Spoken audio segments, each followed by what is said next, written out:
नमस्कार, मैं हूं मिलिंद खांडेकर और आप देख रहे हैं साप्ताहिक सभा। साप्ताहिक सभा में आज हम बात करेंगे बिहार विधानसभा चुनाव को लेकर। बिहार में विधानसभा चुनाव तो अभी कम से कम 6 महीना दूर है, लेकिन बिहार को लेकर राजनीति चुनाव को लेकर काफी गर्म होती जा रही है। जैसे-जैसे गर्मी का मौसम आ रहा है, राजनीति भी गर्म होती जा रही है। तो बिहार चुनाव की संभावनाओं पर बात करने के लिए मेरे साथ जुड़ रहे हैं वरिष्ठ पत्रकार सतीश के सिंह। सतीश जी, बहुत-बहुत स्वागत है आपका। बहुत बहुत धन्यवाद। तो सतीश जी से जब हमने पिछले महीने बात की थी, उसके बाद से गंगा जी में काफ़ी पानी बह चुका है और बिहार की भी राजनीति में, चाहे आप महागठबंधन कहिए या एनडीए गठबंधन कहिए, दोनों तरफ काफ़ी हलचल रही है। तो आज सतीश जी से हम जानने की कोशिश करेंगे कि ये चुनाव अब कहाँ, किस तरफ जाता हुआ दिखाई दे रहा है। तो सतीश जी, अभी पिछले हफ्ते, इसी हफ्ते बल्कि, सी वोटर का एक जो ट्रैकर आया है, उसमें ये दिखाई दे रहा है कि तेजस्वी सबसे नंबर 1 पर है, मुख्यमंत्री के तौर पर जो उम्मीदवार है। नीतीश जी पिछले वाले ट्रैकर में नंबर 2 पे थे, अब 3 पे आ गए हैं। लेकिन बीजेपी के भी जो उम्मीदवार है, सम्राट चौधरी या लोक जनशक्ति पार्टी के चिराग पासवान, इनका भी रेटिंग बढ़ा है और प्रशांत किशोर की भी रेटिंग बढ़ी है। तो आपके हिसाब से, मतलब ये मैं बता दूं कि ये कोई चुनाव में उनको पूछा गया था कि मुख्यमंत्री का पसंद कौन है, ये नहीं कहा था कि भाई किसको वोट डालेंगे। तो अब आपको जो है ये चुनाव कहां दिख रहा है कि किसका पलड़ा भारी लग रहा है? देखिए, सबसे पहले तो मैं ये बताऊं कि ये जो ओपिनियन सर्वे और वगैरह जो होता है, मेरा उसमें कोई यकीन नहीं है। फिर भी इतना तो जरूर कहना पड़ेगा कि जो तेजस्वी का नाम सबसे ऊपर आया है, तो ये कोई आश्चर्य की बात नहीं है। ये सबको मालूम है कि जब से नीतीश जी की तबीयत खराब हुई है और अब तो इसका कोई प्रतिकार भी नहीं कर रहा है जनता दल यू या पूरे एनडीए, तो उससे उसके उसमें नंबर 1 पर तेजस्वी का आना बहुत स्वाभाविक सी चीज है, पहली बात। दूसरी बात, जो चुनाव में आपने कहा कि गंगा में पानी बहुत बह चुका है, तो अब तो अभी नदियों के सूखने का समय आ रहा है गर्मी में। तो हमें लग रहा है कि अब सेनाएं अब थोड़ा सजना शुरू हुई है और कल जो बैठक हुई है, उस बैठक के बारे में मेरे पास जानकारी है, उसके बारे में। तो अभी आप कह भी रहे थे कि अभी नाम जो है तेजस्वी का फाइनल नहीं हुआ है। ये दांव पे चल रहा है कि भाई सीटों का बंटवारा, गठबंधन टूटने वाला महागठबंधन है नहीं, ये पक्की बात है। लेकिन दबाव डाला गया है कि भाई कांग्रेस पार्टी को 15 के फॉर्मूले पर जो उनके मन मुताबिक सीटें हैं वो दी जाए, ना कि 20 जैसा ऐसे कुछ कुछ दे दिया जाए जो आप बिल्कुल उसमें वो ना हो। तो कांग्रेस का दबाव काम आया है और ये भी बात चल रही है कि बीच में बात उड़ी थी कि भाई जो आईएनडीआईए का जो गठबंधन है वो चुनावों तक, लोकसभा चुनाव तक। अब इस बात पर जोर दिया जा रहा है कि आईएनडीआईए गठबंधन को एक तरह से फिर से बिहार में रिवाइव करने का समय है और इसमें बहुत सारे किरदार, तो सीपीआईएमएल भी है, भारी किरदार है भाई। तो इस ढंग से वहां पर बात चल रही है, ये है। और दूसरी तरफ एनडीए में तो अभी लगातार बड़े नेताओं के दौरे हो रहे हैं। अमित शाह तो गए ही थे, अब सारी निगाहें इस पर टिकी हुई हैं कि जो 24 तारीख को प्रधानमंत्री जी जा रहे हैं, प्रधानमंत्री जी शायद मधुबनी जा रहे हैं और इसका पूरा कमान, जो मेरी सूचना है उसके मुताबिक, वो राजीव सिंह ललन के पास है, ललन सिंह के पास। तो आप समझिए कि वहां क्या चल रहा है। अभी टाइम लगेगा सेना सजने में, इधर का उधर होने में। लेकिन एक बात जरूर कहूंगा कि हाँ, अभी आपने प्रशांत किशोर की रेटिंग के बारे में जिक्र किया था, तो प्रशांत किशोर एक किरदार तो निश्चित रूप से उभरे हैं। कितना असरदार होंगे, किसके ऊपर असर डालेंगे, किसके पक्ष में, ये थोड़ा अभी सब थोड़ा देखना होगा, क्योंकि चुनाव तो आपने जैसा कहा वो अभी दूर है। नहीं तो सतीश जी, इस हफ्ते जो डेवलपमेंट हुआ, अगर जो महागठबंधन कह लीजिए या इंडिया अलायंस कह लीजिए, कि तेजस्वी यादव यहाँ आकर कांग्रेस अध्यक्ष खड़गे साहब से मिले, राहुल गांधी भी उस बैठक में थी, तो एक जो बात थी कि कोई तनातनी है, तो ये शीर्ष लेवल पे एक मीटिंग हुई। फिर कल भी एक बातचीत हुई, कल मतलब मैं गुरुवार की बात कर रहा हूँ कि हम शुक्रवार को रिकॉर्डिंग कर रहे हैं, वहाँ पर जो प्रादेशिक नेता थे उनकी बैठक हुई। लेकिन इस बैठक में एक बात साफ हो गई कि जब कृष्णा अलवरू से पूछा गया कि भाई मुख्यमंत्री पद का उम्मीदवार कौन होगा, तो उन्होंने कोई साफ साफ जवाब नहीं दिया। उन्होंने कहा कि हम सब साथ साथ में हैं। तो कहीं ना कहीं ये संदेश गया कि कांग्रेस अभी भी तेजस्वी को मुख्यमंत्री बनाने के लिए राजी नहीं है, क्योंकि तेजस्वी ये कमिट नहीं कर रहे जो आपने कहा कि कितनी सीटें वो कांग्रेस को देंगे। मौजूदा समय में ऐसा लगता है कि जो INDIA या महागठबंधन का कैंप तो है, लेकिन अभी ये बार्गेनिंग का कैंप। मतलब ये नहीं है कि ये गठबंधन टूट रहा है या टूट जाएगा, बल्कि अपने अपने मांगों के मुताबिक सबने अपनी पोजीशन ली हुई है। लेकिन इसमें कोई शक नहीं होना चाहिए कि कल के बैठक से भी ये निकला है कि नेता सम्मान्य तेजस्वी ही उम्मीदवार CM पद के लिए प्रोजेक्ट होंगे।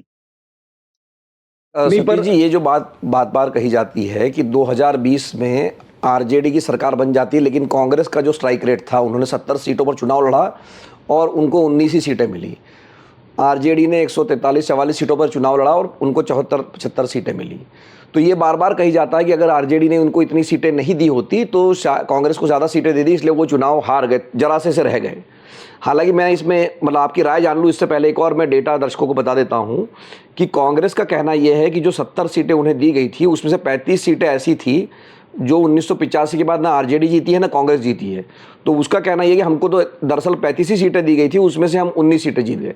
तो ये जो आप बात कह रहे हैं कि कांग्रेस दबाव बना रही कि हमको वो 50 सीटें या 70 सीटें दे दो जो हम लड़ना चाहते हैं। पर ये जो आरोप कांग्रेस पे बार लगता है कि कांग्रेस के कारण 2020 में तेजस्वी चुनाव हार गए या NDA की सरकार बन गई, इस पर आपको क्या लगता है?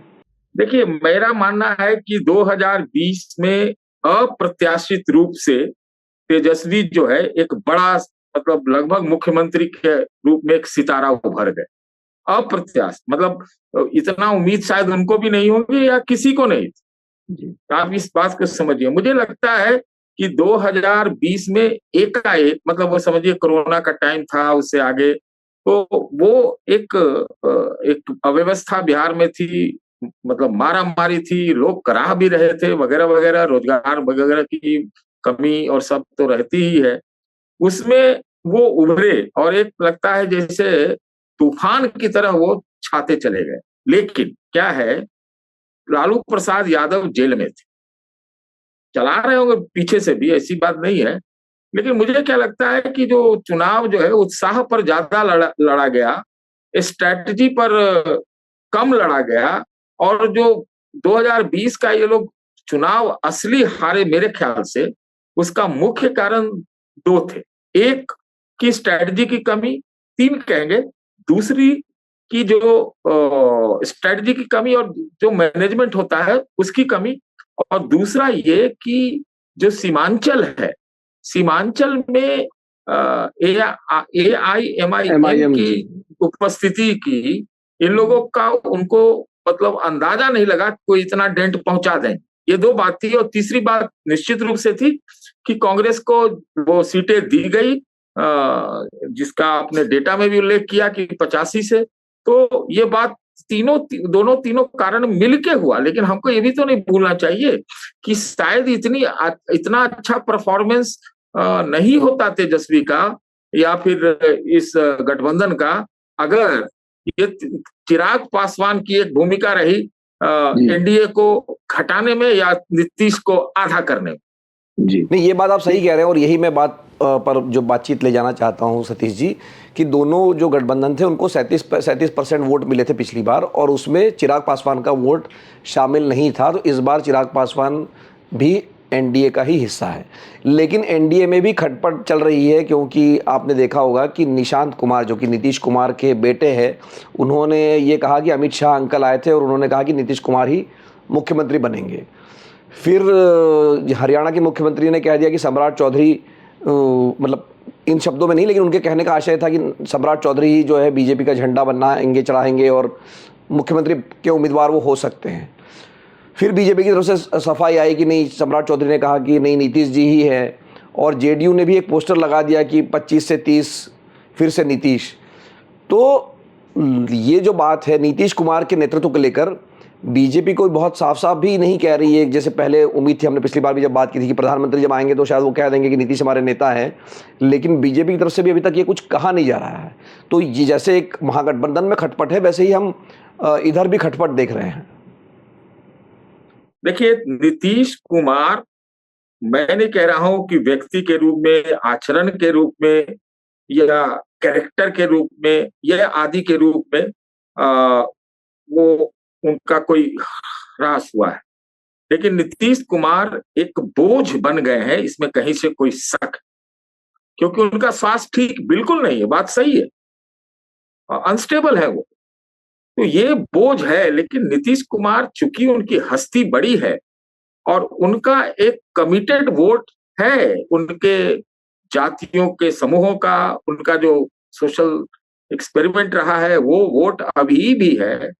वो बिहार के सूरत में, बिहार की स्थिति में, वो कभी भी भारतीय जनता पार्टी इसको खोना नहीं चाहेगी, क्योंकि बीजेपी हिंदुत्व की दृष्टि से अगर ताकतवर है तो शायद उतनी ताकतवर वो बिहार में नहीं है। तो वहां पर जो जाति पॉलिटिक्स चलती है, सोशल जस्टिस की पॉलिटिक्स चलती है, उसमें नीतीश के वोटों की आवश्यकता है।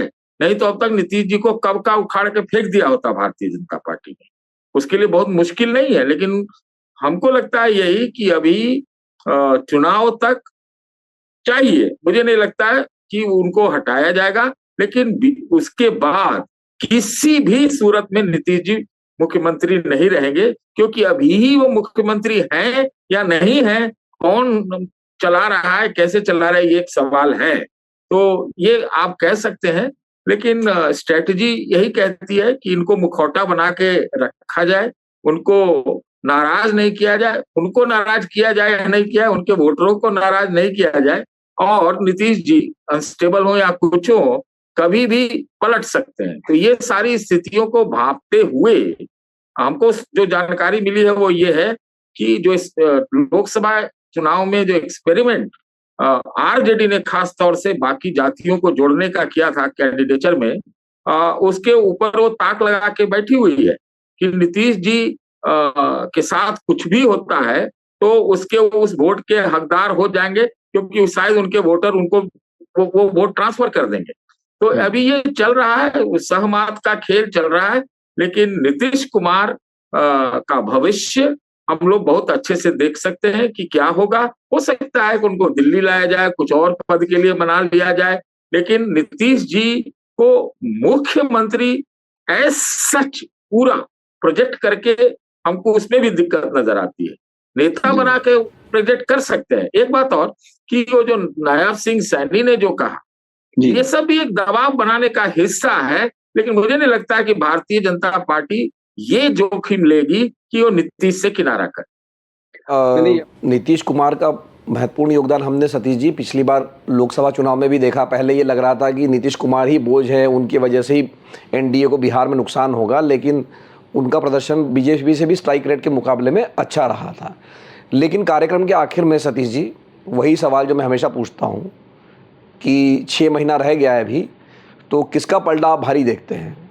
देखिए, आप सच्चाई में पूछिएगा तो अभी अगर व्यक्ति के रूप में है तो तेजस्वी का पलड़ा भारी, और अगर क्या कहते हैं, गठबंधन की ताकत के रूप में है, गुलदस्ता के रूप में है, तो एकदम बराबरी का खेल है। कोई अभी ये नहीं कह सकता कि कौन आ गया, कौन से मूव चले जाते हैं, क्या उसका आगे वाली घटनाएं होती हैं, जो कहते हैं ना सीरीज ऑफ इवेंट्स से क्या क्या होता है, इस पर निर्भर करेगा। ऐसा नहीं है कि कोई एक तरफा किसी की हवा है, ऐसा कुछ नहीं है। ये बहुत ज्यादा स्ट्रैटेजी का खेल होगा। ये एकदम निश्चित रूप से है, कौन ज्यादा एकता दिखाता है, कौन, ये सारी चीजें हैं। तो अभी थोड़ा समय लगेगा, है कि नहीं। अभी नीतीश जी पर अटैक हो सकता है कि आरजेडी वाले या गठबंधन वाले आगे चलकर उनकी स्थिति पर ज्यादा हमला करने लगे। अभी ये सब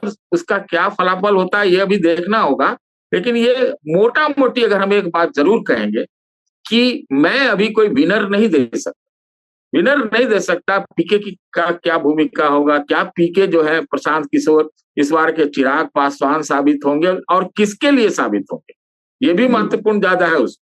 तो हम लोग अभी बहुत साइंस जानने वाले, वोटर वोटर का मूड पकड़ने वाले लोग शायद बता पाए, लेकिन अभी की स्थिति में मैं नहीं कह पाऊंगा कि किसका पलड़ा भारी है। व्यक्ति के रूप में निश्चित रूप से तमाम उतना इनएक्टिव रहने के बावजूद भी तेजस्वी का as a person, as a leader, वो एक मजबूती दिखाई पड़ती।